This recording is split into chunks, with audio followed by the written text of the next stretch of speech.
સમયે ચંદ્રનું સ્થાન કર્ક રાશિમાં હોવાથી તમારા પુત્રનું નામ હરિ પાડવામાં આવે છે. કારણ કે પોતાના સર્વ ભક્તજનોના દુઃખને એ હરનારા હોવાથી એનું નામ હરિ છે તે સાર્થક થશે. વળી નવીન મેઘ શ્યામ વર્ણ એમનો છે અને પોતાના સ્વરૂપને વિશે સર્વ પોતાના આશ્રિત ભક્તજનોના મનને આકર્ષિત કરનારા થશે.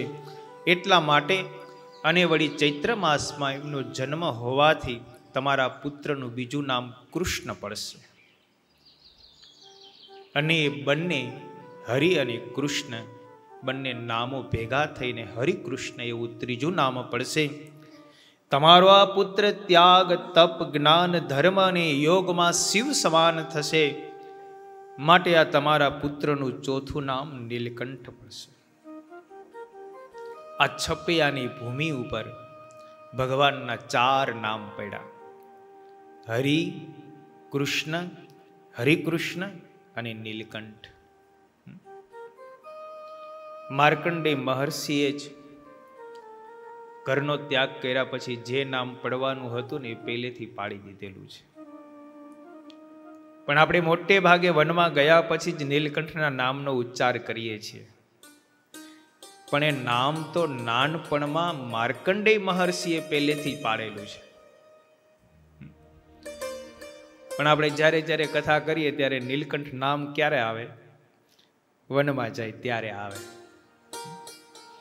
પણ એ પહેલેથી પડેલું છે, ભાવિ નામ છે.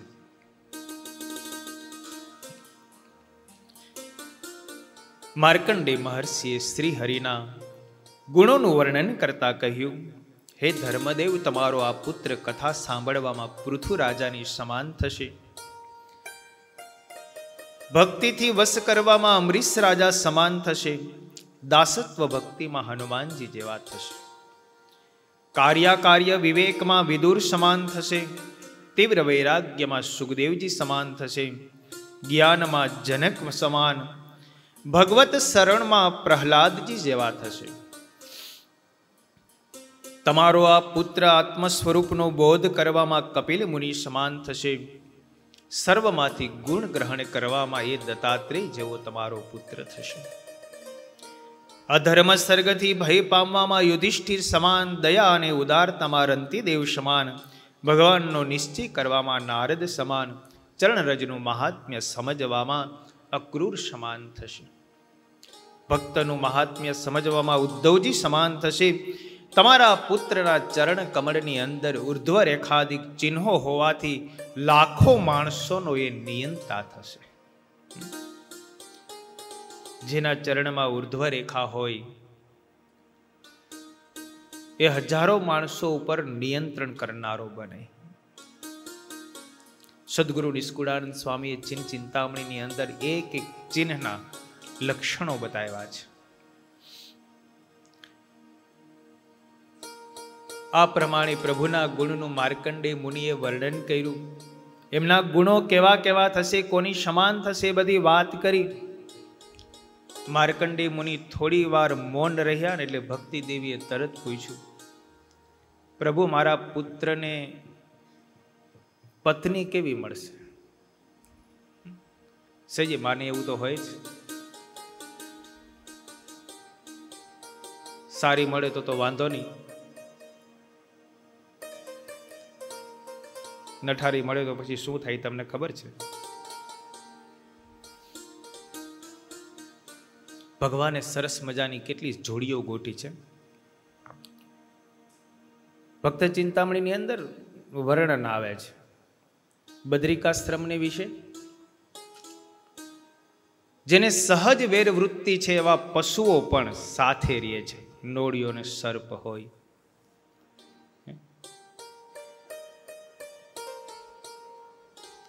સિંહને હાથી હોય કે સિંહને હરણ હોય, જેને સહજ વેર છે એવા પશુઓ અને પક્ષીઓ પણ બદ્રિકાશ્રમની વિશે સાથે રહે છે. પણ ઘરમાં એવું હાડું થવું બહુ કઠણ છે. સાસુ વહુનો સહેજે વેર હોય, ખબર નહીં હવે કયા ગ્રહના ભેગા થયા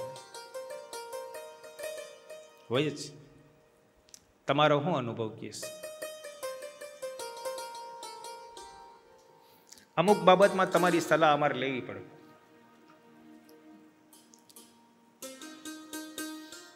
ક્યારેક તમારે અમારી લેવી પડે. તમે એમ ન માનતા, અમારે જ લેવી પડે. એમ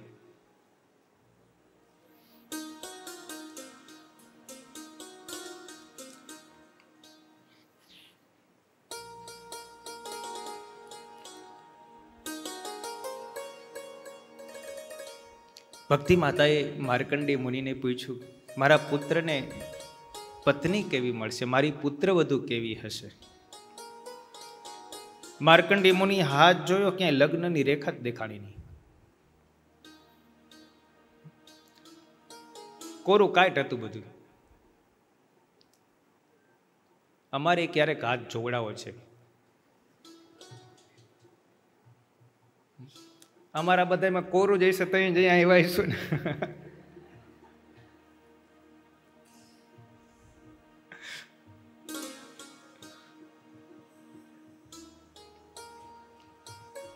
ભક્તિ માતાએ આવું પૂછ્યું ને એટલે માર્કંડેય મુનિએ સરસ જવાબ આપ્યો, આને પત્ની તો નહીં મળે, પણ જેને મળશે ને એને ટાળશે.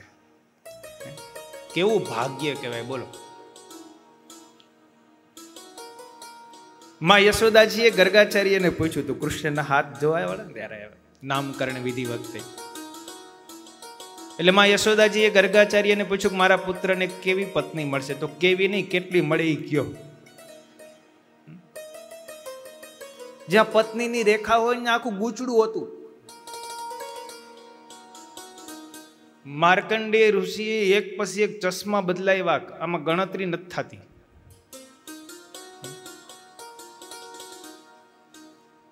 એ તો ભાઈ 16,100 ને તો ભગવાન હાચવી શકે, બાકી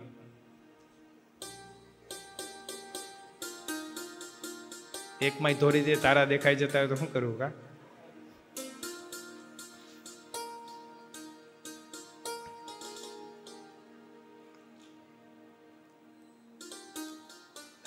માર્કંડેય મહર્ષિએ કીધું, તમારો પુત્ર વૈરાગ્યવાન થશે. જન્મતાની સાથે જ માર્કંડેય મહર્ષિએ ભવિષ્ય બાકી દીધું હતું, તમારો પુત્ર ઘરમાં રહેશે નહીં. ધર્મ ભક્તિને ખબર હતી કે અમારો પુત્ર ઘરમાં નથી રહેવાનો. એટલા માટે તો અંત અવસ્થાએ ધર્મદેવ અને ભક્તિ દેવીએ પોતાના બંને પુત્રો રામ પ્રતાપ અને ઈચ્છારામને એવું કીધું હતું કે આ ઘરમાં રહેશે નહીં, ઘરથી ઉદાસ છે, એ ચાલ્યો જશે. અને એ ધર્મદેવને ખબર હતી એટલે તો પોતાના પુત્ર ઘનશ્યામને રાત્રિના સમયે, અંત સમયે કહે છે કે ઘરમાંથી કદાચ ઉદાસ થાવ ને અને ઘર છોડીને જાવ ને તો સોરઠમાં રામાનંદ સ્વામીને મળજો. એ પિતાને ખબર જ હતી કે આ ઘરમાં રહેવાનો જ નથી, કારણ કે માર્કંડેય મુનિએ પેલા કહી દીધું હતું. એટલે તો રામાનંદ સ્વામીનો સંકેત કર્યો કે ઘરમાંથી ઉદાસ થાવ તો રામાનંદ સ્વામી પાસે જજો, બીજે ક્યાંય ન જતા. કારણ કે ગુરુ કરવા જેવા ઈ છે.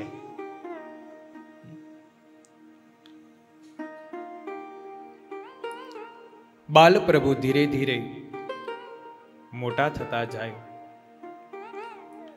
પછી તો ધર્મદેવ અને ભક્તિ દેવીએ પ્રભુનું ભૂમિ ઉપવેશન સંસ્કાર, અન્નપ્રાશન સંસ્કાર અને પછી પુત્રની વૃત્તિ પરીક્ષા કરી છે. પ્રભુ ધીરે ધીરે મોટા થાય, ભાખોડિયા ભર ચાલે, 4 પગે. પછી ક્યારેક ક્યારેક દિવાલને ટેકો દઈને ચાલે, ઊભા થાય. ભગવાન જ્યારે મનુષ્યાકૃતિ ધારણ કરે ત્યારે આપણા જેવા જ હોય. અરે મહારાજે વચનામૃતમાં તો ત્યાં સુધી લખ્યું કે ભગવાન પૃથ્વી ઉપર મનુષ્યાકૃતિ ધારણ કરે ત્યારે મનુષ્યના જેવી જ ચેષ્ટા કરે, અને જે મનુષ્યમાં કામ, ક્રોધ, લોભ, માન, મત્સર, ઈર્ષા દેખાય હોય એવું બધું પ્રભુ પણ ધારણ કરે. હોય નહીં તોય સહજ રીતે મનુષ્યના જેવા જ દેખાતા હોય છે. પ્રભુની વૃત્તિ પરીક્ષા કરી છે. ધર્મદેવને એક દિવસ વિચાર થયો કે મારો પુત્ર ભવિષ્યમાં મોટો થઈને શું બનશે.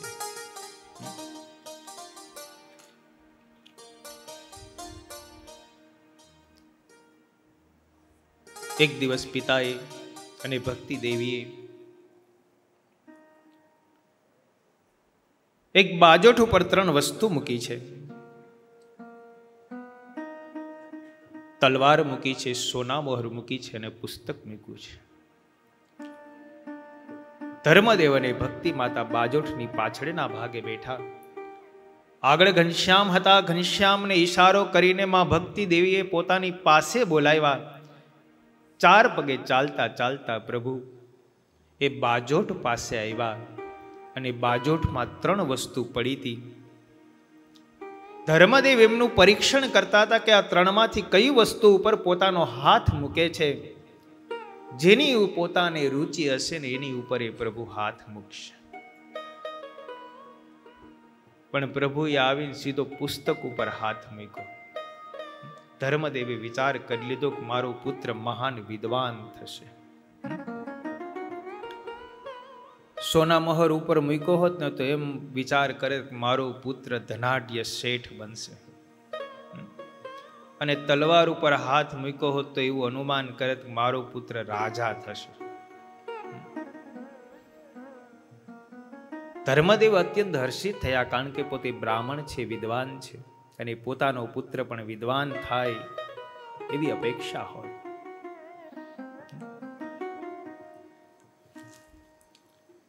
પછી તો ધર્મદેવ ભક્તિ માતાએ ઘનશ્યામનો કર્ણવેદ સંસ્કાર કર્યો છે. ધર્મપિતાએ 7મા મહિનામાં પૂર્ણા નામની શુક્લ દશમીનો યોગ પ્રાપ્ત થતા ગુરુવારના દિવસે કુળદેવનું પૂજન કરી કર્ણવેદ સંસ્કાર કર્યો. રૂપાની સોયથી પ્રથમ જમણો અને પછી ડાબો કાન વીંધો છે. અને ભગવાનના બંને કાન વિંધાણા. સરસ મજાની નંગ જડિત કડીઓ ભગવાનના કાનમાં પહેરાવી. પછી ભગવાનના મુખારવિંદની શોભા અનેરી લાગવા લાગી. સુંદર મજાના વાકડિયા વાળ છે. પ્રભુના વાકડિયા વાળ અહીંયા સુધી પહોંચે છે. કાનમાં કડિયું છે. પ્રભુનું સૌંદર્ય અત્યંત અદ્ભુત લાગે છે. એ અદ્ભુત સૌંદર્યને જોઈને છપૈયાની નારીઓ કોઈ પણ નિમિત્ત ઊભું કરી બાલપ્રભુને રમાડવા માટે આવે છે. પછી તો ભક્તિ દેવી આંગળી ઊંચી કરે એટલે પ્રભુ હાથ ઝાલી આંગળીને ટેકે ઊભા થઈ જાય. ધીમે ધીમે ચાલવા લાગે છે. એ વૃદ્ધ સ્ત્રીઓ છપૈયાની એ ઘનશ્યામને પોતાના પુત્ર રૂપે જુએ છે. જે સમ નાની હતી એ પોતાના ભાઈ રૂપે જુએ છે. રાત્રિ દિવસ પ્રભુને રમાડવા માટે થઈને એકબીજાની સાથે ઝઘડો કરીને માં ભક્તિ દેવીને ગમે તે પ્રકારે લલચાવીને પણ પ્રભુની સાથે રમવાનું, એને પોતાના ખોળામાં તેડવાનું અવસર કેમ પ્રાપ્ત થાય એના માટેની ઝંખના કરે છે. એક દિવસ વર્ષ જ્યારે પૂર્ણ થયું, બીજા વર્ષનો પ્રારંભ થયો. 2 માસ પસાર થયા પછી માં ભક્તિ દેવી ફળિયામાં ઘનશ્યામને લઈને ગયા છે. આકાશમાં સોળે કળાએ ચંદ્રમાં ખીલો છે. સંધ્યા ઢળી છે. પ્રભુએ ઈશારો કરીને માને કહ્યું, માં મારે તે જોઈએ છે. બોલતા તો આવડે નહીં, શું કહેવાય? ઈ આપ. ઈ શું? ઈ ખબર નથી. ઈ નહીં હો, ઈ અમારે ઈ અમારે ઈ આ ઈ નહીં, ઈ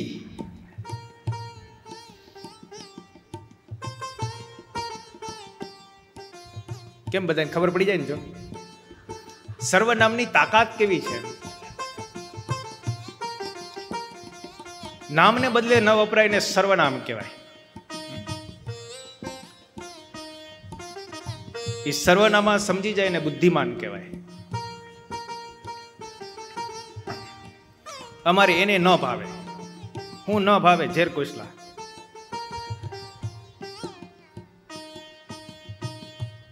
ભાવતું હોય તો ન ભાવે એવું કરત નાખે. બોલો આળસ. માં યશોદાજી માં ભક્તિ દેવી પૂછે શું જોઈએ છે, તો કે ઈ આપો. હવે ઈ આંખનો આંગળીનો ઈશારો કર્યો. માં યશોદાજીએ જોયું કે આને ચાંદો જોઈએ છે. હવે ચાંદો લાવવો ક્યાંથી?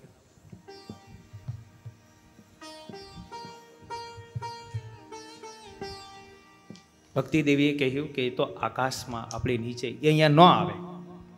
ન આવે એમ કીધું એટલે પ્રભુ રડવા લાગ્યા. મારી જોઈએ, બાળહટ તો એવી છે ને, એ જોઈએ જ. પ્રભુ નીચે બેસી ગયા, જમીનમાં હાથ પછાડવા લાગ્યા, આંખોમાંથી પાણી પડવા લાગ્યું, રડવા લાગ્યા જોર જોરથી. મારે એ જોઈએ જ.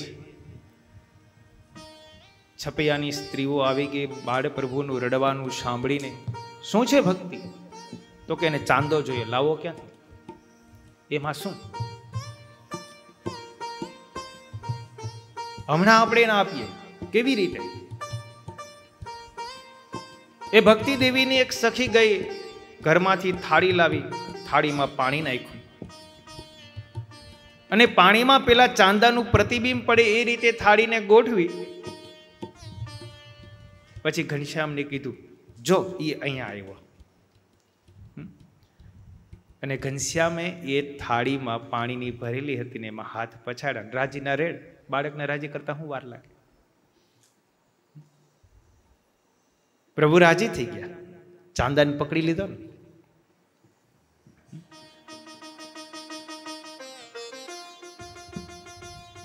પછી તો રામ પ્રતાપભાઈના લગ્નની કથા આવે છે. તરગામના બળદેવ વિપ્રના પુત્ર સુવાસિની સાથે રામ પ્રતાપભાઈના લગ્ન થયા. બીજા વર્ષના પ્રારંભે 9મી તિથિએ શ્રીહરિનો વાર્ષિક પ્રાગટ્ય ઉત્સવ થયો. હનુમાન બલિ, વ્યાસ, કૃપાચાર્ય, અશ્વત્થામા, વિભીષણ, માર્કંડે અને પરશુરામ આ ચિરંજીવીઓ છે. એ ચિરંજીવીઓની પૂજા કરી. સુવાસિની ભાભી હવે આવ્યા છે. એમને પણ ઘનશ્યામ પ્રત્યે ખૂબ પ્રેમ છે. ભગવાન અપર ઐશ્વર્યના સામર્થ્યના માલિક છે. પ્રભુની બાલ્ય અવસ્થા છે, પણ ભગવાનનું સામર્થ્ય એ અજોડ છે. ભગવાન નાના હોય કે મોટા હોય, પણ એ ઐશ્વર્યની સાથે પધારે છે. પ્રભુમાં અદ્ભુત ઐશ્વર્ય સમાયેલું છે. અતિ સામર્થ્ય વાવરે જન મન માનવા કાજ. અતિ સામર્થ્ય વાવરે જન મન મનાવા કાજ. લોકમાં અલૌકિક પણ દેખાડે છે મહારાજ. લોકમાં અલૌકિકપણું દેખાડે છે મહારાજ. જે સુખ ન સુણ્યું શ્રવણે, નયણે ન દીઠું નિર્ધાર.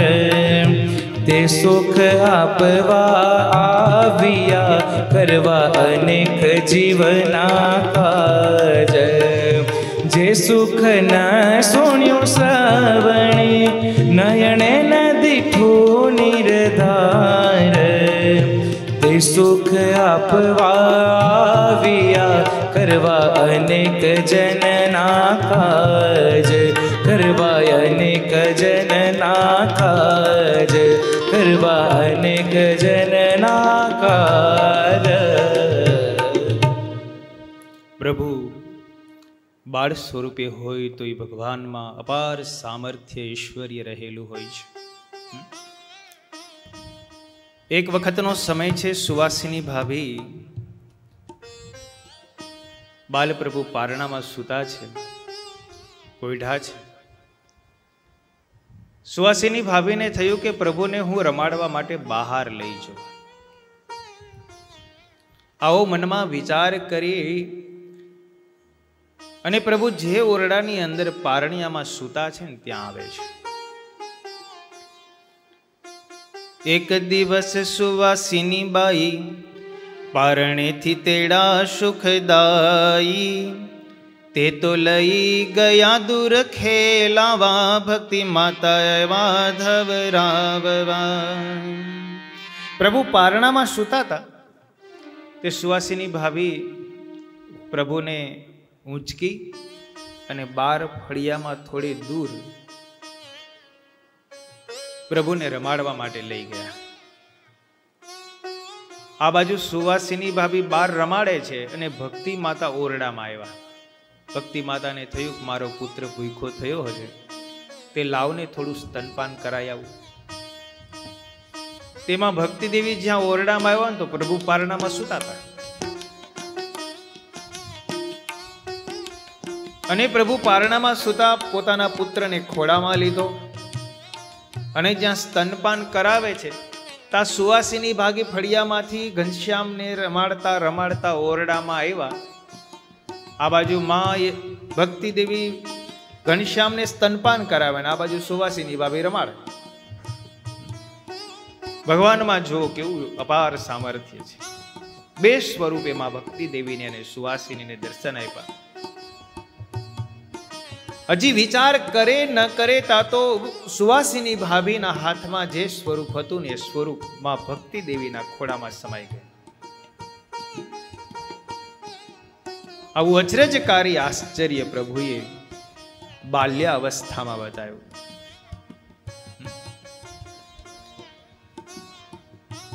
ત્યાર પછી પ્રભુના ચોલ કર્મ સંસ્કાર થયા એ કથા કહે છે. વર્ણિ કહે છે વાર્તા, તમે સાંભળો સુગ્ન નરેશ, વર્ષ ત્રીજે ઉતારિયા હરિના પ્રથમ કેશ. પ્રભુના પહેલી વાર વાળ 3જા વર્ષે ઉતાર્યા. પ્રભુના આવડા મોટા મોટા વાળ હતા. અહીંથી 2 લટો આમ આવતી હોય નીચે. ક્યારેક પ્રભુ આ બાજુ જોવા જાય, આ બાજુની લટ આવે તો પ્રભુ આમ કરીને જુએ.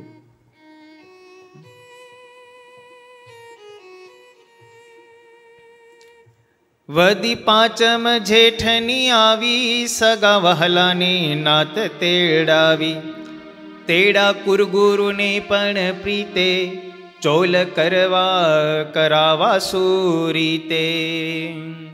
પ્રભુના ચોલ કર્મ સંસ્કાર કરવા છે, બાલ મોવારા ઉતારવા છે. એટલે પોતાના કુળગુરુને તેડાવ્યા. બીજા સગાવાલા નાત નાતીલાઓ હતા એ બધાને તેડાવ્યા. બધા આવ્યા એટલે કહ્યું ચાલો આપણે જવું છે મખોડા ઘાટે, ત્યાં આપણા પ્રભુના વાળ ઉતારવા છે. દિશા દક્ષિણમાં ગાવું 4, નદી મનહર છે જે ઠાર, મખોડા તીર્થમાં ત્યાં જઈને જોડ કર્મ કર્યું રાજી થઈને. મખોડા ઘાટે પ્રભુને લઈ ગયા. ત્યાં બાલ મોવારા ઉતરાયા. આપણે નથી ઘણા છોકરાને બાલ મોવારા ઉતરાવા પીપલાના દીક્ષા સ્થાને આવતા, એમ ધર્મદેવ અને ભક્તિ માતા મખોડા ઘાટે પ્રભુને લઈ ગયા. પછી ત્યાં બાલ મોવારા ઉતરાવ્યા, મનોરમા નદીમાં સ્નાન કરાવ્યું અને પછી સગાવાલાએ સહિત પાછા ઘરે આવ્યા.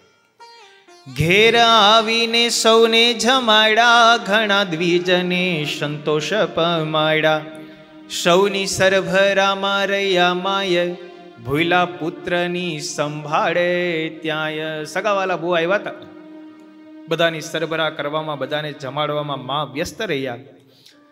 બાળકને પારણાની અંદર બેસાડ્યા હતા. નાના નાના બાળકો બધા હિંચકાવતા હતા. પ્રભુ હવે ચાલતા શીખી ગયા છે એટલે બધા બાળકોએ વિચાર કર્યો કે આપણે પ્રભુને લઈ અને બારે રમીએ. વયે કોઈ કિશોર કુમાર, તેડા પ્રભુને કરી પ્યાર, રમતા રમતા ગયા પૂરે બાર, દિશા પૂર્વના બાગમો ઝાર. વયે કરીને કોઈ કિશોર હતો, 12-13 વર્ષનો છોકરો કોઈ કહીશે. એમણે પ્રભુને તેડ્યા કે હાલો આપણે બાર બગીચામાં રમવા છે. નારાયણ સરોવરની આગળના ભાગે આંબાનો બગીચો હતો.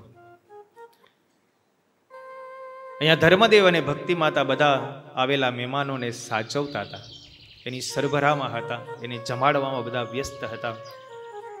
અને બાળકો બધા ઘનશ્યામને લઈને એ આંબાવાડિયામાં જતા રહ્યા. એક આંબાના વૃક્ષની તળે બાલકૃષ્ણ બેસાડ્યા તે પડે, ગયા તરુવરના ફળ લેવા, જયમાં આંબુ જાંબુ આદિ મેવા. એ આંબાના વૃક્ષની નીચે પ્રભુને બેસાડીને બધા બાળકો સરોવરને કિનારે જાંબુ અને આંબુ લેવા એટલે આંબળા લેવા માટે ગયા. અને આ બાજુ કાલિદત્તને ખબર પડી કે બાળક અત્યારે એકલો છે.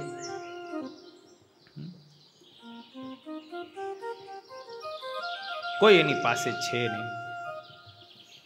રમતા તે ગયા દૂર બાળે, ભૂલા શ્રી હરિની તે સંભાળે. ત્યાં તો દુષ્ટ કાળીદત્ત આવ્યો, પોતે બાળક વેશ બનાવ્યો. બાળકના વેશમાં આવ્યો કાળીદત્ત. બાળ ભેડો તે રમવાને ભળ્યો, કોઈ બાળકે એને ન કળ્યો.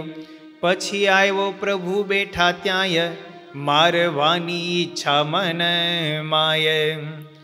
પૂર્વ કૃત્યા ગઈ છે જે હારી, તેનું વેર રાખ્યું છે સંભારી. રચી આસુરી માયા એ ઠારે, કર્યો કાર મોત્યા અંધકાર. પેલી કૃત્યા હારી ગઈ તેનું વેર મનમાં રાખ્યું. હવે તો આજ તો આને ઠેકાણે જ પાડી દેવો છે. અને પોતાની માયા પ્રસારી અને અંધકાર ફેલાઈ ગયો. આકાશને વિશે મેઘ વાદળાઓ ચડી આવ્યા. મોટા મોટા ગડગડાટના અવાજો થવા લાગ્યા. કડાકા ને ભડાકા થવા લાગ્યા. વીજળીના કડાકા થાય, જાણે તૂટીને પડશે આબ. છૂટો સિંહ તણાવ આબ. ઘણી વીજળીઓ સળકે છે, જાણે અગ્નિ પ્રલયનો એ છે. વીજળીના કડાકા ભડાકા થવા લાગ્યા. મુશળધાર વરસાદ વરસવા લાગ્યો. બધા બાળકો હતા, દોડી દોડીને અને વૃક્ષના થડની વિશે બધા વયા ગયા. આ પ્રભુ એકલા જ. કાલિદત્ત પ્રભુ પાસે આવ્યો. પ્રભુ પાસે આવીને પોતાના શરીરને એટલું વિકરાળ કર્યું, પ્રભુને મારવા માટેનો પ્રયાસ કર્યો. જે વૃક્ષની નીચે પ્રભુ બેઠા છે એ વૃક્ષની ઉપર પોતાના શરીરને પડતું મેલ્યું. વિશાળ શરીર કર્યું, આકાશમાં ઉડ્યો. પ્રભુ જે વૃક્ષની નીચે બેઠા છે વૃક્ષની ઉપર પોતાનું શરીર પડતું મેલ્યું. અને એ વૃક્ષનો ખાપો કાલિદત્તના શરીરમાં ઘૂસી ગયો. વૃક્ષ આખું ભાંગીને ભૂક્કો થઈ ગયું. પણ પ્રભુ એ રીતે વૃક્ષની ડાળીની નીચે ગોઠવાઈ ગયા કે જાણે કે પ્રભુની ઉપર છત્ર થઈ ગયું હોય. પ્રભુને કાંઈ ન થયું, પણ એ આંબાનો ખાપો કાલિદત્તના શરીરમાં ઘૂસી ગયો અને કાલિદત્ત ત્યાં જ મૃત્યુ પામ્યો. આ બાજુ ભક્તિ દેવી ને પોતાના પુત્રનું સ્મરણ થઈ આવ્યું.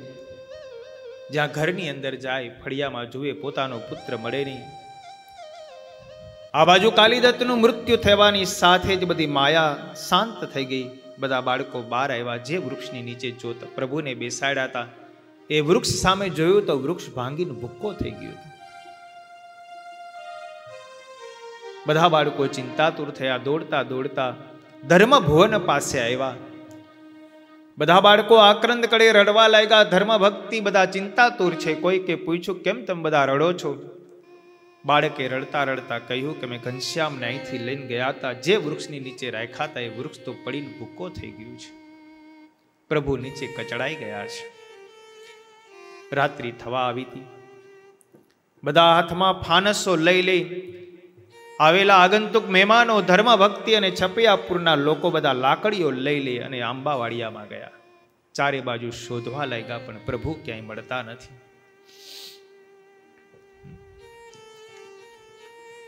બધા જ શોધે છે હાથમાં ફાનસો લઈ.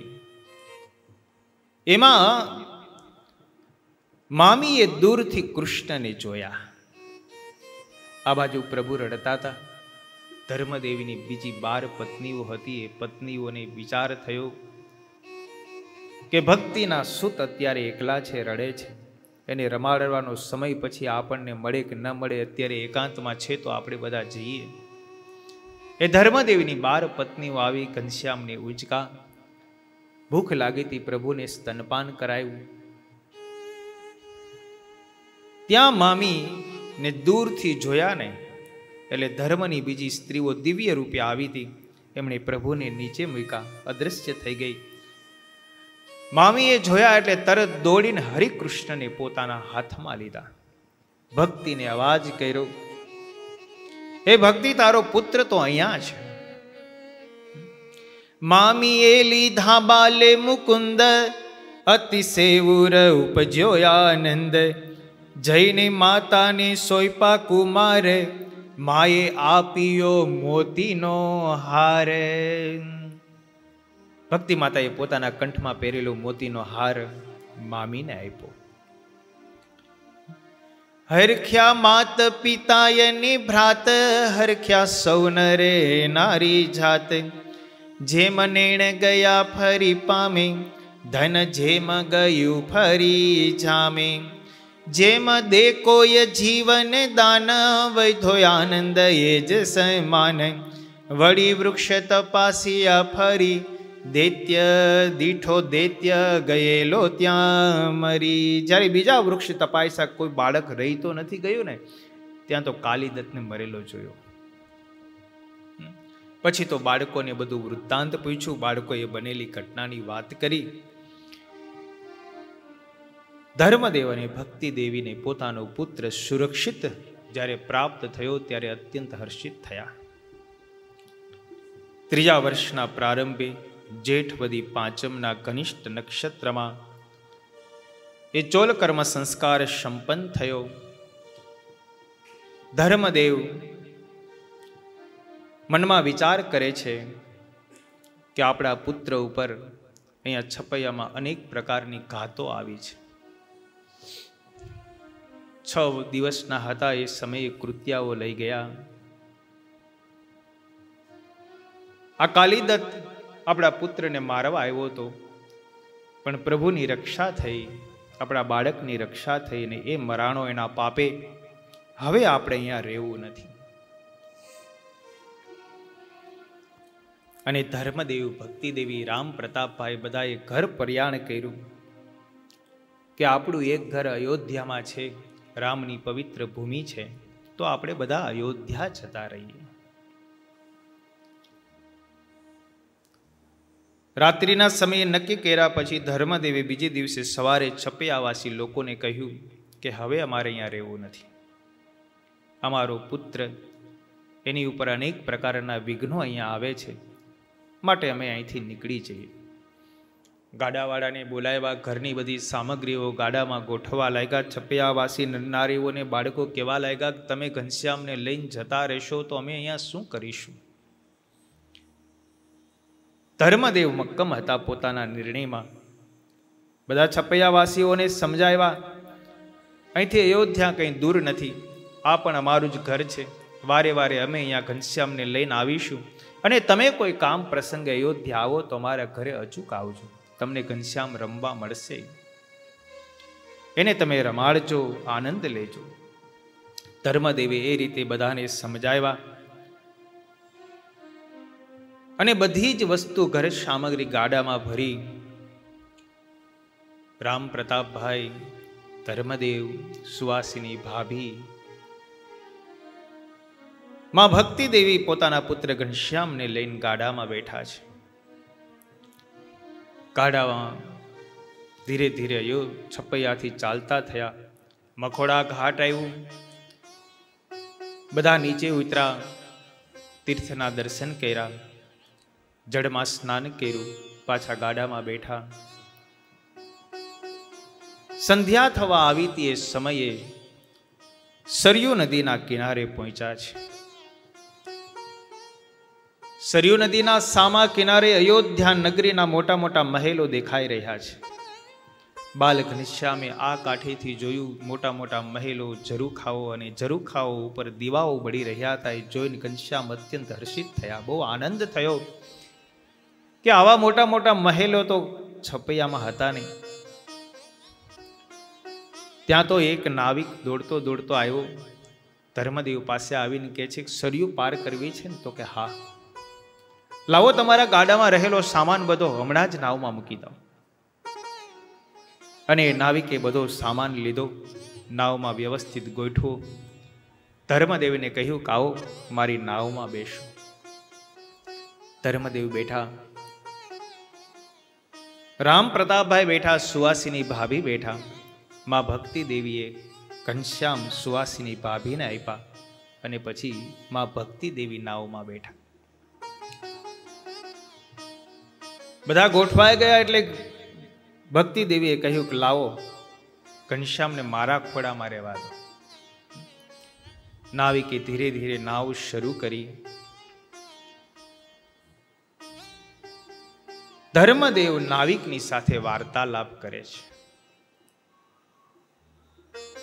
શા માટે તમે છપૈયા છોડીને અયોધ્યા આવ્યા? બનેલી ઘટનાની બધી વાતો કરે. પણ પેલો નાવિક વાતો કરતા કરતા વારે વારે માં ભક્તિ દેવીના ખોળામાં રહેલા ઘનશ્યામ સામે દ્રષ્ટિ કરે. પોતાના નેત્રો સ્થિર થયા.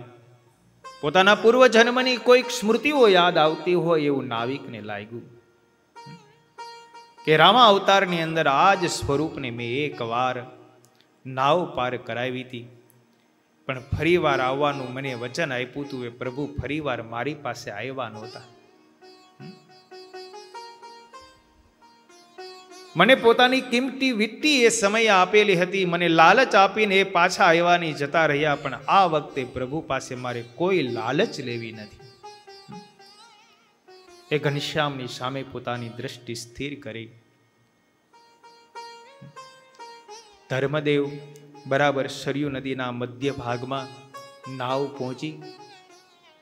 ધર્મદેવે કીધું, નાવિક તે અમારો સામાન તો બધો ગાડામાં મૂકી દીધો, નાવમાં મૂકી દીધો ગાડામાંથી લઈને, પણ તે કઈ ભાડાની તો વાત ન કરીએ. તો કે ભાડું કેટલું થશે? આપણે ચોખવટ કર્યા પહેલા જ એમને બેસી ગયા છે, ચોખવટ તો થઈ નથી. નાવિક કે છે, ધર્મદેવ તમારી પાસે તે કઈ ભાડું થોડુંક લેવાનું હોય? ધર્મદેવ કે એમ કઈ ભાડા વિના થોડુંક અમારે પણ બેસાય છે. આટલો બધો ઘર વખરીનો સામાન છે, અમે 4 જણા છીએ, તે ભાડું તો લેવું જોઈએ ને.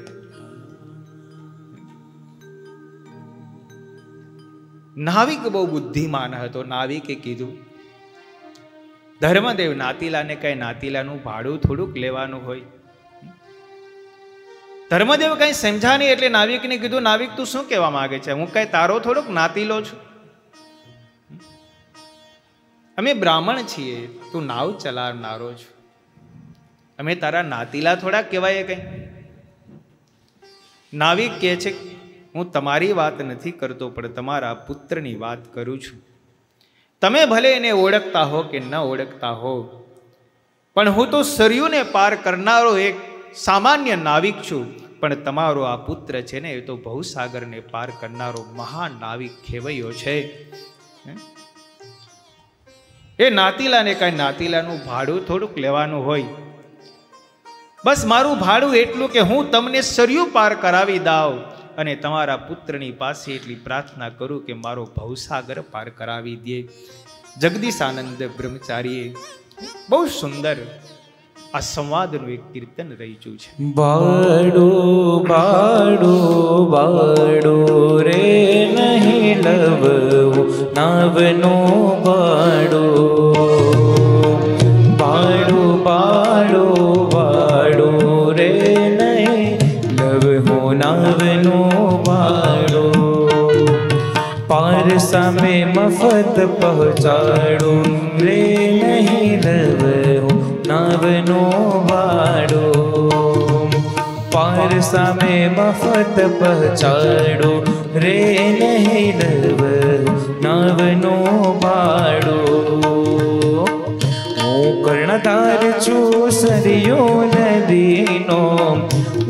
કર્ણધાર છું સરયુ નદીનો, સાચું કહી દેખાડું રે નહીં લવ હું નાવનો બાડો. બાડો બાડો બાડો રે નહીં લવ નાવનો બાડો. આકર્ણધાર છે ભવસાગરનો, આકર્ણધાર છે ભવસાગરનો, તે બાળને હું રમાડું રે નહીં લવ નાવનો બાડો. બાડો બાડો બાડો રે નહીં લવ નાવનો બાડો.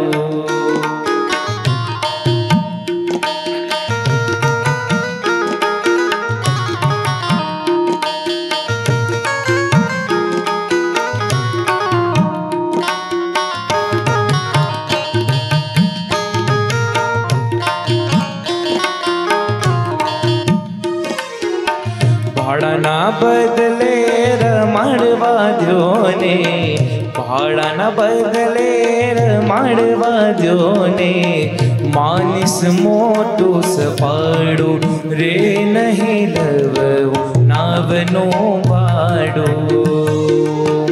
આકર્ણધાર હું ને કર્ણધાર છું, આકર્ણધાર ને હું કર્ણધાર છું, નામન કે મલ જાડો રે નહીં લવ હું નાવનો બાડો. બાડો બાડો બાડો રે નહીં લવ નાવનો બાડો.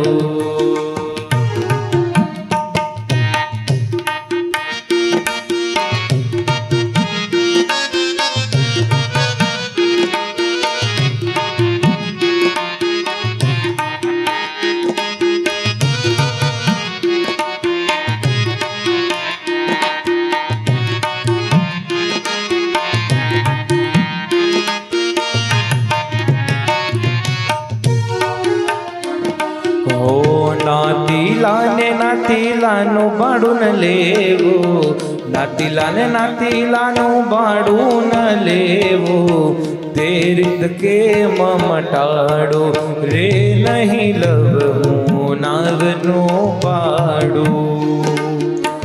ભાડું લીધું નહીં ગૃહ રાજાએ, ભાડું લીધું નહીં ગૃહ રાજાએ, ચાલ નવો કેમ હું પાડું રે નહીં લવ નાવનો બાડો.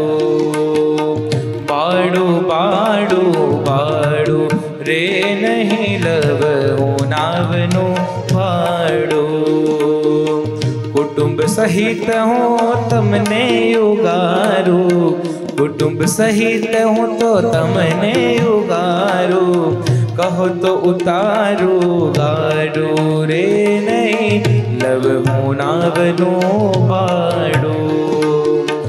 લાલ વિહારીના ધામમાં જાતા, લાલ વિહારીના ધામમાં જાતા, આવે નહીં મને કોઈ આડું રે નહીં લવ હું નાવનો બાડો. ભાડો ભાડો ભાડો રે નહીં લવ નાવનો બાડો. ભાડો ભાડો ભાડો રે નહીં લવ નાવનો બાડો. નહીં લવ નાવનો બાડો, નહીં લવ નાવનો બાડો. નાતીલાએ નાતીલાનું ભાડું ન લેવું, એ રીત કેમ હું મટાડું રે. ગૃહ રાજાએ ભાડું નહોતું લીધું તો પછી હું કેમ લાવું. અયોધ્યાના કિનારે નાવ આવી, નાવમાંથી બધો સામાન ઉતાર્યો. એ અયોધ્યા નગરીની અંદર પ્રભુએ પોતાની પાવનકારી પગલીઓ પાડી પ્રભુ અત્યંત હર્ષિત થયા. એ સરયુના કિનારે કિનારે 12 યોજન લાંબી અને 3 યોજનના વિસ્તારવાળી ઈક્ષ્વાકુ વંશના રાજાઓની રાજધાની, આ મુક્તિને આપનારી નગરી, જેમાં 7 માળના મહેલો, બાગ બગીચાઓ, વૃક્ષો લતાઓ, એની શોભાને જોતા જોતા ધર્મદેવ, ભક્તિ માતા, રામ પ્રતાપભાઈ, સુવાસિની ભાભી અને બાલ પ્રભુ મા ભક્તિ દેવીએ જેમને પોતે તેડા છે, એ સાયંકાળે મંદિરોના ઝાલરના ઝણકારનું શ્રવણ કરતા કરતા નગરીના માર્ગોને ઓળંગતા ઓળંગતા માર્ગમાં આવતા દેવ દર્શનોને દૂરથી જ નમસ્કાર કરતા કરતા પ્રભુ બરહટા પરમાં પધાર્યા છે. ધર્મદેવ અને ભક્તિ માતાના ત્યાં ભુવન હતા, ત્યાં ઉતારો કર્યો. પ્રભુ રાત્રિએ સૂતા. થોડો સમય વ્યતીત થયા પછી ધર્મદેવની સાથે પ્રભુ હવે સ્નાન કરવા માટે સરયુમાં જાય છે.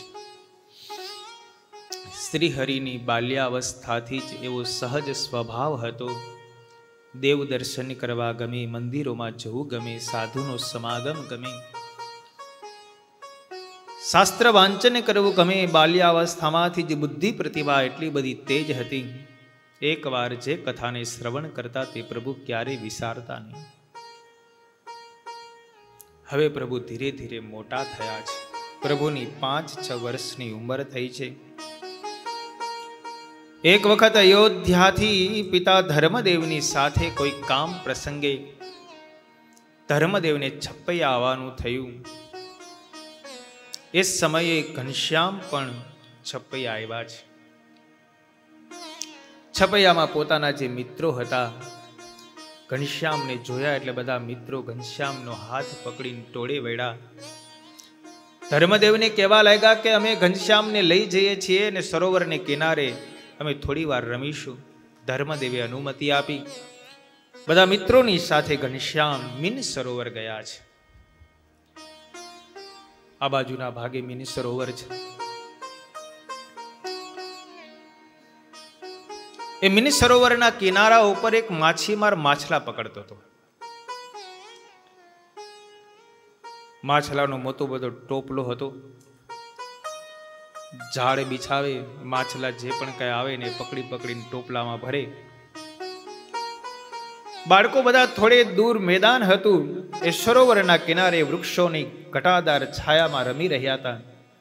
અચાનક જ ઘનશ્યામની નજર પેલા માછીમાર ઉપર પડી. એ માછીમારની બાજુમાં માછલાનો ટોપલો ભરેલો હતો. પ્રભુએ ટોપલામાં રહેલા મૃત માછલાઓને જોયા. પ્રભુના હૃદયમાં દયા ઉપજી કે આ નિર્દોષ માછલાનો શું વાંક છે કે જેની હિંસા આ લોકો કરે છે. પ્રભુ એકી નજરે એ માછલાના ટોપલા સામે જોઈ રહ્યા છે.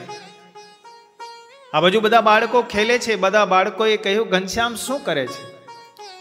તો કે મને તો હૃદયમાં દયા ઉપજે છે. આ માછલા જો બધાય ટોપલામાં મરેલા પડ્યા છે, એ જો સજીવન થઈને પાછા સરોવરમાં વયા જાય તો કેટલું સારું.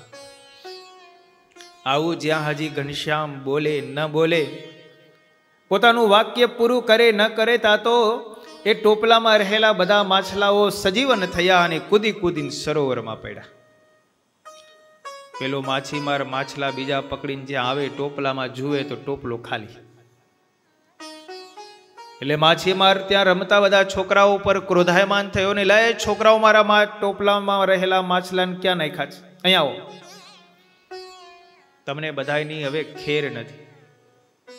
બધા છોકરાને રાડો પાડીને પાસે બોલાવ્યા. ઘનશ્યામની સાથે બધા છોકરા ત્યાં ગયા. માછીમાર કહે છે કે આ ટોપલામાં રહેલા માછલા ક્યાં ગયા? તો કે અમને શું ખબર, અમે એને અડ્યા નથી. એ બધા કૂદી કૂદીને સરોવરમાં જતા અમે જોયા છે. માછીમાર કે સાલાવ, ખોટું બોલો છો, એ મરેલા માછલા થોડાક જીવતા થાય? તો કે અમે જોયા છે.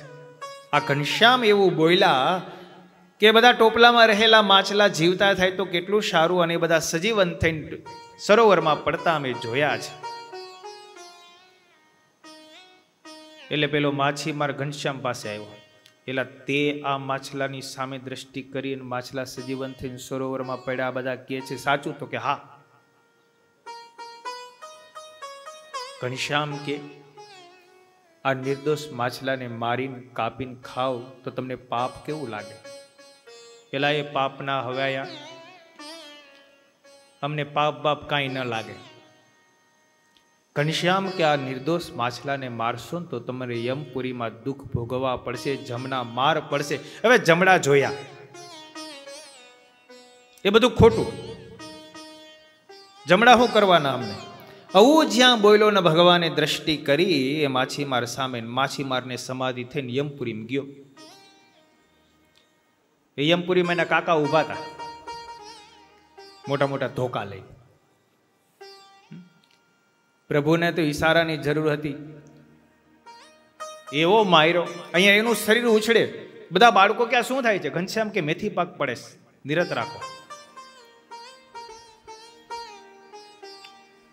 એવો મેથી પાક આપ્યો, હાડકા ખોખરા કરી નાખ્યા. ત્રાહિમામ પોકારી ગયો, હાથ જોડાઈ ગયા. યમના દૂતો કે ખાલા ઘનશ્યામનું માનજે, નહીતર જીવતો નહીં મૂકીએ. પછી તો હું કહેવાય તો તમને ખબર જ હોય. હાથ જોડી ગયો, ઘનશ્યામ કેમ કરીશ? જમણા દૂતોએ છૂટો મૂકો, આ બાજુ સમાધિમાંથી જાગ્યો ને સીધો પ્રભુના ચરણમાં પડ્યો. મને ક્ષમા કરો, હવે પછી ક્યારેય માછલા નહીં પકડું. પ્રભુએ એમને ઉપદેશ આપ્યો, મનુષ્યને માટે અન્ન છે, એ ખોરાક છે. નિર્દોષ જીવોને મારીને શા માટે ખાવા જોઈએ? આવી સરસ મજાની લીલા મિની સરોવરના કિનારે મહારાજે કરી. પ્રભુ પોતાના બધાના મિત્રોની સાથે ઘરે આવ્યા. ધર્મદેવ ત્રિકોણિયા ખેતરે ગયા, ઘનશ્યામ એમની સાથે ગયા. મજૂરો કામ કરતા હતા. એ વખતે ચીબડા બધા કડવા થયા હતા, તે બધા વેલા ઉપાડી લેતા હતા. ધર્મદેવે કીધું કે આ વેલા હવે બધા કડવા છે તો કોઈ કામના નથી. ઘનશ્યામે કીધું કે વેલા ક્યાં કડવા છે, ચીબડા તો મીઠા છે. તો કે આ બધા કડવા છે, જોવો ને, ખાઓ ને, મોઢામાં નખાઈને એવા છે. પ્રભુએ એક ચીબડું તોડ્યું, ખાધું, મીઠું લાગ્યું. પિતાને ને બધા મજૂરોને કહ્યું કે આ ચીબડા તો બધા મીઠા છે. આટલું પ્રભુ બોલ્યા ને બધાએ તોડી તોડીને ખાધું, બધાને મીઠું લાગ્યું. જુઓ પ્રભુ શું ન કરે. એ બાળ્યા અવસ્થામાં હોય તો ઐશ્વર્ય સભર હોય. પ્રભુએ બધા ચીબડાના જે વેલા હતા ને એ ઉપાડવાનું બંધ રખાયું અને કહ્યું કે આ બધા ચીબડા હવે મીઠા થશે. અને બધા ચીબડા મીઠા થયા. ધર્મદેવની સાથે પાછા અયોધ્યા આવ્યા. 5 વર્ષ પૂર્ણ થયા એટલે ચૈત્ર સુધી બીજના દિવસે શુક્રવારે અશ્વિની નક્ષત્રમાં સિંહ રાશિના દિવસે ધર્મદેવે પોતાના પુત્ર ઘનશ્યામને વિદ્યાભ્યાસ કરવાનો પ્રારંભ કરાયો. યજ્ઞો પવિત્ર પ્રાપ્ત થયા પછી જ વિદ્યાભ્યાસ કરવા જોઈએ એવો શાસ્ત્રનું વિધાન છે. પણ ધર્મદેવે વિચાર કર્યો કે મારા પુત્રની બુદ્ધિ પ્રતિભા અત્યંત વિશાળ છે, કુશાગ્ર બુદ્ધિ છે, માટે આને વેલો ભણવા મૂકી દઈએ. કારણ કે યજ્ઞોપવિત સંસ્કાર તો 8મા વર્ષે થશે. અને પ્રતિભા જ એવી છે કે અત્યારથી બધું ગ્રહણ કરી લેશે. તે 5મા વર્ષે જ પ્રભુની કુશાગ્ર બુદ્ધિ જોઈ અને ભણવા બેસાડ્યા. થોડો સમયની અંદર શિક્ષા, કલ્પ, વ્યાકરણ, છંદ, જ્યોતિષ, નિરુક્તા આદિ 6 અંગોએ સહિત વેદનું સંપૂર્ણ અધ્યયન કરી લીધું. શ્રી હરિ કૌમાર અવસ્થાને પૂર્ણ કરીને હવે પોગંડ અવસ્થામાં પ્રવેશ કર્યો. પ્રભુને 5 વર્ષ પૂર્ણ થયા. 6ઠા વર્ષથી પોગંડ અવસ્થા શરૂ થાય. 10 વર્ષ સુધી 11મા વર્ષથી કુમાર અવસ્થા કહેવાય.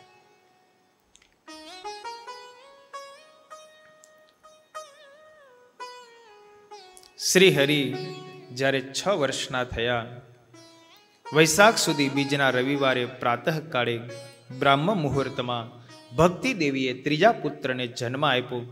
પ્રદ્યુમ્ન સમાન ગુણવાળા હતા. શ્રી હરિને નિરંતર અનુસરનારા હોવાથી ઈચ્છારામ એનું નામ પાડવામાં આવ્યું.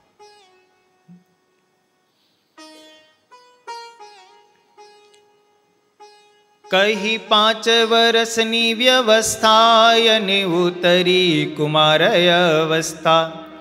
6ઠા વર્ષનો આરંભ થાય વય પોગંડ તે કહેવાય.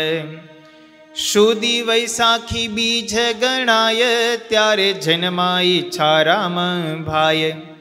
ગુણે જાણીએ પ્રદ્યુમ્ન જેવા અતિ સમર્થ પણ તેવા. ત્રીજા ભાઈ નો જન્મ થયો. ઘનશ્યામને અતિ આનંદ થયો. પછી તો ઘનશ્યામ પોતાના પિતા ધર્મદેવની સાથે બધા મંદિરોમાં નિત્ય દર્શન કરવા જાય છે. શ્રી હરિએ વચનામૃતમાં પણ લખ્યું કે અમને બાલ્ય અવસ્થામાં જે સહજ એવો સ્વભાવ હતો કે અમને ઠઠ્ઠા મસ્કરી તો બિલકુલ ગમતા જ નહીં. દેવ દર્શન કરવા જવું, શાસ્ત્ર વાંચન કરવું, સંતનો સમાગમ કરવો, કથા સાંભળવી, એમાં જ અમને અત્યંત રુચિ રહેતી. મહારાજે પોતાનો સહજ સ્વભાવ વર્ણનતા એવું કીધું કે અમે જ્યાં બેઠા હોય ત્યાં કોઈ ઠઠ્ઠા મસ્કરી પણ કરી શકે નહીં. આવો મહારાજનો શાંત અને સરળ સ્વભાવ હતો. પ્રભુ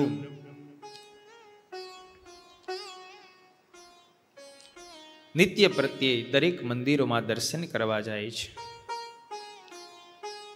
શ્રી હરિ રામચંદ્રજીની મૂર્તિની સામે ઉભા રહી જન્મભૂમિની એ પવિત્ર ભૂમિમાં પ્રભુ એક પગે ઉભા રહે અને રામજીની સ્તુતિ કરે છે. એ જન્મભૂમિમાં સ્તુતિ કર્યા પછી પ્રભુ લક્ષ્મણ તીર્થ જાય, ત્યાંથી વિદ્યાકુંડ જાય, ત્યાંથી સૂર્યકુંડ જાય ને પછી હનુમાન ગઢીમાં આવીને પ્રભુ હનુમાનજીની આગળ ઉભા રહીને હનુમાનજીની સ્તુતિ કરે. શ્રી હરિનું આ નિત્ય નિયમ હતો. ગૌતમની પત્ની અહલ્યાની મુક્તિ આપનારા, અબુદ્ધ ગૃહરાજને ભેટનારા, શરણાગત જયંતને મુક્ત કરનારા, ભીલ જાતિની શબરીના બોર ખાનારા, ગિદરાજ જટાયુની અંતિમ ક્રિયા કરનારા, સુગ્રીવને રાજ્ય સિંહાસન આપનારા, વિભીષણની ભુજાઓથી ભેટનારા, અમંગલ વાનર રીછ આદિકને પવિત્ર કરનારા, હે રામ પ્રભુ હું તમારી સ્તુતિ કરું છું. આ પ્રમાણે પ્રભુ નિત્ય નિરંતર દરેક મંદિરોની અંદર જઈ અને મંદિરોમાં થતી કથા વાર્તા, સાધુ સમાગમ એને કરે છે. ક્યારેક ક્યારેક તો પ્રભુને કથા શ્રવણ કરવામાં કેટલો સમય વ્યતીત થઈ ગયો એની પણ ખબર નથી રહેતી. આવી મહારાજની સહજ બાલ્યાવસ્થામાં અભિરુચિ હતી. એ પોતાના જીવન દરમિયાન એ શીખવતા હતા કે જેને ભગવાનના ધામમાં જવું હોય એમને પોતાનું જીવન કેવું બનાવવું. શ્રીજી મહારાજે વચનામૃતમાં લખ્યું કે ભગવાનનો ભક્ત હોય એને જીવતા શી પ્રાપ્તિ ને મર્યા પછીની શી પ્રાપ્તિ. એમાં પણ એવું લખ્યું કે જીવતા રાત્રિ દિવસ કથા વાર્તામાં જ પોતાનો સમય વ્યતીત થાય, સંત સમાગમ કરે, શાસ્ત્ર વાંચન કરે અને પોતાના આત્માને બ્રહ્મરૂપ માને, એ જીવતા પ્રાપ્તિ છે. ને મર્યા પછી ભગવાનના ધામમાં ભગવાનની હજુરમાં રહી અને ભગવાનનું સાનિધ્ય કેળવી અને ભગવાનનો સાક્ષાત્કાર કરે, એ મર્યા પછીની પ્રાપ્તિ છે. આ રીતે મહારાજના એ બાલ્યાવસ્થાના દિવ્ય ચરિત્રો મહારાજ હવે અયોધ્યાની અંદર જે ચરિત્રો કરે છે. અને અયોધ્યામાંથી મહારાજ પોતાના પિતા ધર્મદેવની સાથે, ક્યારેક રામ પ્રતાપભાઈ અને સુવાસિની સાથે તરગામ અને છપૈયામાં આવીને જે લીલાઓ કરી છે એ બધી લીલાઓની કથાઓ હવે આપણે બપોર પછી લઈશું. અહીં કથાને આપણે સમય પૂરો થયો. 2 મિનિટ ભગવાનના નામની સાથે કથાને વિરામ. जय जय सहजानंद महाराज जय जय सहज